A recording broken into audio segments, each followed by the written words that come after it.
اعوذ باللہ من الشیطان الرجیم بسم اللہ الرحمن الرحیم۔ سامعین اور ناظرین، جیسے ہی محرم الحرام کا مہینہ شروع ہوتا ہے تو منکرین ماتم ایک شعر کو بہت شد و مت کے ساتھ سوشل میڈیا اور دیگر ذرائع سے پھیلاتے ہیں۔ وہ شعر یہ ہے: نہ ذوق جہاد نہ شوق شہادت، منکر سمجھ بیٹھا ہے ماتم کو عبادت۔ اور سامعین، اس کو وہ علامہ اقبال کے ساتھ منسوب کرتے ہیں۔ تو سامعین، آج سے قریباً 10 سال پہلے میں نے اس کا جواب بنایا تھا کہ نہ قرآن میں حکم تراویح نہ رسول کی تھی سنت، منافق سمجھ بیٹھا ہے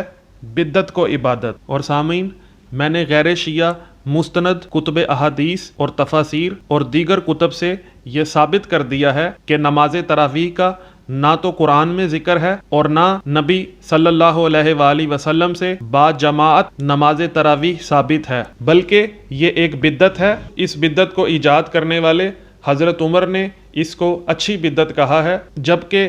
غیر شیعہ مفسروں کا کہنا ہے کہ بدعت اچھی اور بری نہیں ہوتی، بدعت تو بدعت ہوتی ہے، جیسا کہ نبی معظم صلی اللہ علیہ وآلہ وسلم کا فرمان ہے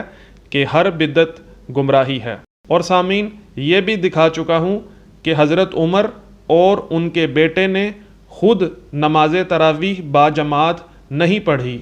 نہ حضرت ابو بکر نے پڑھی ہے اور نہ نبی معظم صلی اللہ علیہ وآلہ وسلم نے با جماعت نماز تراویح ادا کی ہے۔ تو سامعین، تفسیر اشرف الحواشی جسے محمد عبدہ الفلاح نے لکھا ہے، وہ سورہ بقرہ آیت 25 کے ذیل میں لکھتے ہیں کہ سنت کی مخالفت سے نیک عمل بدعت بن جاتا ہے۔ سامعین، میں نے جس ویب سائٹ سے یہ روایت لی ہے نیچے ڈسکرپشن میں اس کا لنک دے دیا ہے۔ اور سامعین، اسی تفسیر اشرف الحواشی سورہ فاطر آیت 8 کے ذیل میں محمد عبدہ الفلاح لکھتے ہیں کہ بعض سلف کا قول ہے کہ گناہ گار کے توبہ کرنے کی امید تو کی جا سکتی ہے، لیکن بدعتی اپنی بدعت سے باز نہیں آ سکتا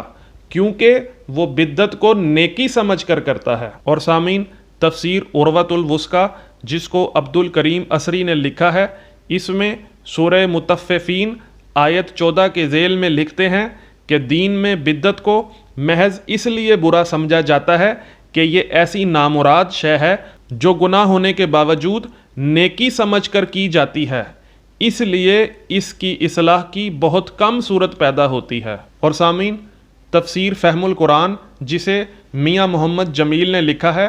اور یہ ابو ہریرہ اکیڈمی اقبال ٹاؤن لاہور سے شائع ہوئی ہے، اس میں جلد 2 صفحہ 826 سورہ توبہ آیت 37 کے ذیل میں لکھا ہے کہ بدعت و رسومات پر عمل کرنے والے لوگ حقیقتاً اللہ تعالیٰ کے دین کے ساتھ کفر کرتے ہیں، کیونکہ وہ اسے دین اور ثواب سمجھ کر کرتے ہیں، اس لیے اللہ تعالیٰ انہیں ہدایت نہیں دیتا۔ تو سامعین، مذکورہ بالا تفاسیر سے غیر شیعہ مفسرین نے خود اس بات کا اقرار کر لیا کہ جو لوگ بدعت کو سر انجام دے رہے ہوتے ہیں وہ اپنی دانست میں نیکی ہی کر رہے ہوتے ہیں،